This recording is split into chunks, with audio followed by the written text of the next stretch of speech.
Bonjour et bienvenue dans votre émission Vivre comme tout le monde, ou presque. Nous sommes à Athis-Soulan. Dans quelques instants, nous allons aller à la rencontre d'un club de judo complètement inclusif. Mais juste avant, je vous emmène à la CPAM de l'Aisne et nous allons voir les aides qui sont accordées dans le cadre effectivement de l'action sanitaire et sociale.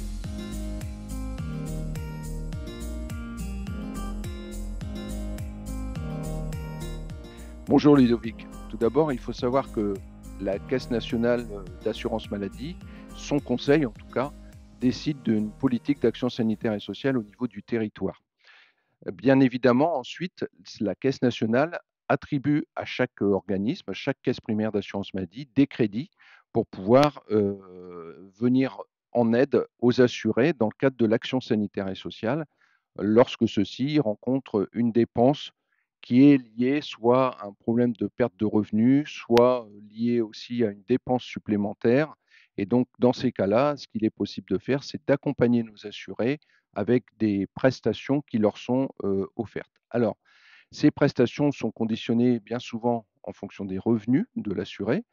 Et dans ces prestations, nous avons par exemple la prise en charge d'appareils auditifs ou d'appareils dentaires, de l'optique. Nous avons également une aide pour la complémentaire santé participative, hein, c'est-à-dire que les assurés parfois ont une complémentaire à payer et qu'ils ne peuvent pas payer forcément. Donc dans ces cas-là, l'assurance maladie, à travers le Fonds d'action sanitaire et sociale, peut les aider. L'objectif est vraiment d'accompagner pour que les assurés, pour qu'ils aient accès aux droits et aux soins. Donc on a aussi dans ces aides la possibilité d'avoir soit des aides à domicile, soit on peut avoir également des aides pour des personnes qui ont un problème de santé particulier. Et donc, imaginons par exemple quelqu'un a des médicaments qui coûtent très cher et ils ne peuvent pas forcément assumer le reste à charge. Dans ces cas-là, l'action sanitaire et sociale peut aider à prendre une partie en charge.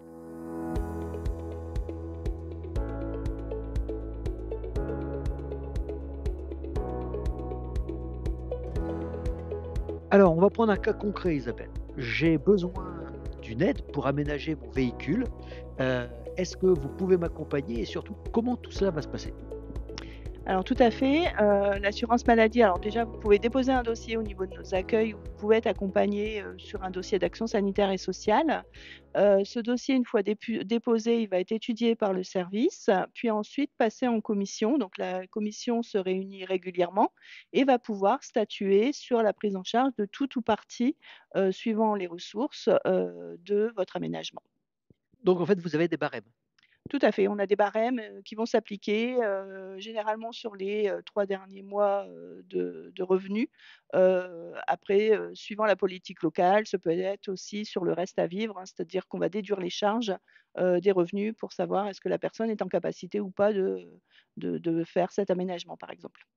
Alors, en cas de refus, est-ce qu'il y a la possibilité de recours ou pas? Alors pas du tout, l'action sanitaire et sociale, c'est des prestations extralégales, donc il n'y a pas de recours possible. Est-ce que vous avez en tête des exemples de gens pour qui, en fait, cette aide a tout changé pour eux? Oui, effectivement, ils peuvent pas, subvenir au coût, au surcoût en tout cas qui est provoqué, par leur situation. Donc, on va pouvoir, aménager, des logements, des salles de bain, équiper, sur de l'appareillage spécifique qui ne serait pas pris en charge par l'assurance maladie ou la mutuelle ou pour lesquels il y a un reste à charge important. Et effectivement, les retours, sont quand même très positifs puisqu'on accompagne les personnes, dans ces situations-là et elles sont très reconnaissantes de cet accompagnement. Alors, on entend souvent dire que les fauteuils roulants et surtout les fauteuils électriques sont très chers. Est-ce que vous participez également justement, pour des gens qui auraient besoin d'un fauteuil roulant et qui n'ont pas le reste à charge? Alors effectivement, depuis dernièrement, on a, l'assurance maladie prend en charge, des fauteuils roulants, c'est une nouveauté. Donc une certaine catégorie de fauteuils roulants, pas tous, hein, bien sûr. Ensuite, s'il y a vraiment des besoins spécifiques, là aussi un dossier peut être déposé où on va étudier de façon, très individualisée, personnalisée, la situation, la prescription médicale, pourquoi, cet équipement en particulier est nécessaire à l'usager pour pouvoir le financer. Eh ben, merci Isabelle. Merci à vous. Voilà, comme je vous le disais un instant, je vous emmène maintenant au club de judo d'Athis-Soulan, où le club est totalement inclusif.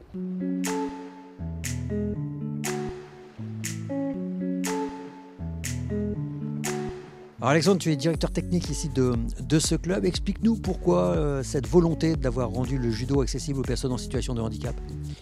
Alors c'est une volonté de plusieurs années, où est-ce qu'effectivement, déjà de par mon métier, j'ai toujours travaillé auprès des personnes en situation de handicap, et c'était vraiment naturel pour moi de faire en sorte que la pratique du judo, en tout cas, elle soit accessible.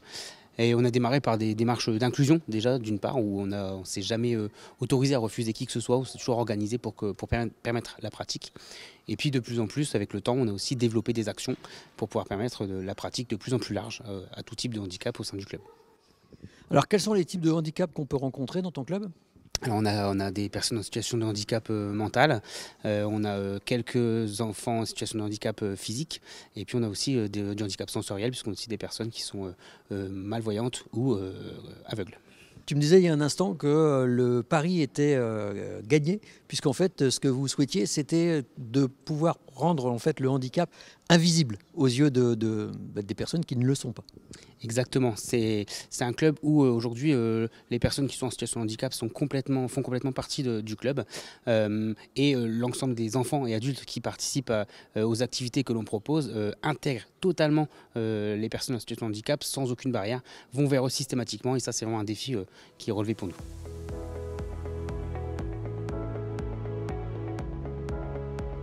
Alors Philippe, je te laisse nous expliquer comment tu es arrivé au judo. J'ai côtoyé en fait tout simplement une personne qui pratiquait le judo et qui m'a dit un jour viens avec nous à l'entraînement, comme je venais de la lutte. Tout simplement il m'a dit peut-être que tu peux performer. J'ai commencé mes entraînements de judo à 30 ans, donc il y a de ça en 2019. Les premiers entraînements de judo. Premier entraînement que j'ai fait, j'ai tout de suite adhéré et j'ai dit voilà, je veux une licence immédiatement. J'ai pris ma licence et depuis ce temps j'ai pas lâché. Alors Philippe, tu es en situation de handicap. Qu'est-ce qui est compliqué quand on est en situation de handicap et qu'on veut faire du judo ? Le judo, tout simplement, par rapport aux valides et aux non-valides, il n'y a rien qui fait différencier à part une garde de kumikata engagée au commencement, en fait, dès le hajime. Mais voilà, le judo, c'est pour ça que ça reste un sport ouvert à tout le monde, je pense, puisque globalement, voilà, saisir quelqu'un, pousser, tirer, mettre par terre. Je pense que ça peut être donné à tout le monde. Donc il n'y a vraiment aucun problème à faire du judo dans mon handicap en particulier, dans les personnes aveugles, tout simplement. Comment est perçu ton handicap et est-ce que justement ça crée des liens supplémentaires ? Il y a deux niveaux. Il y a la compétition qui tout simplement en fait le fait d'arriver sur des compétitions valides, moi je suis non-voyant, les personnes en face de moi sont valides, eux sont un peu plus réticents, ils savent pas et ils se posent la question comment faire, en fait il y a toujours l'appréhension de perdre contre quelqu'un qui voit pas, et je pense que ça je l'ai ressenti depuis le début que j'ai fait du judo.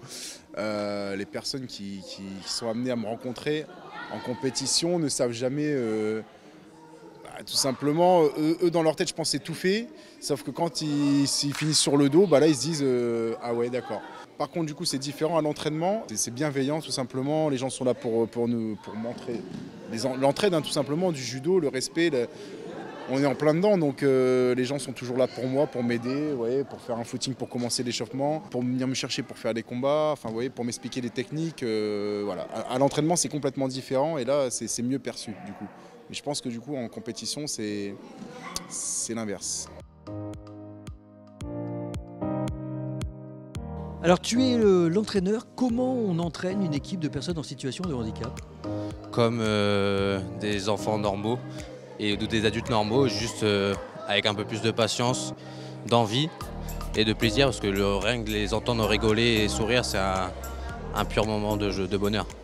Alors toi tu n'es pas en situation de handicap, comment on vient justement à l'idée de vouloir se lancer dans l'inclusion ? Dans le judo, on a toujours un code moral qui a été impliqué depuis que moi j'ai 3 ans, j'ai commencé le judo.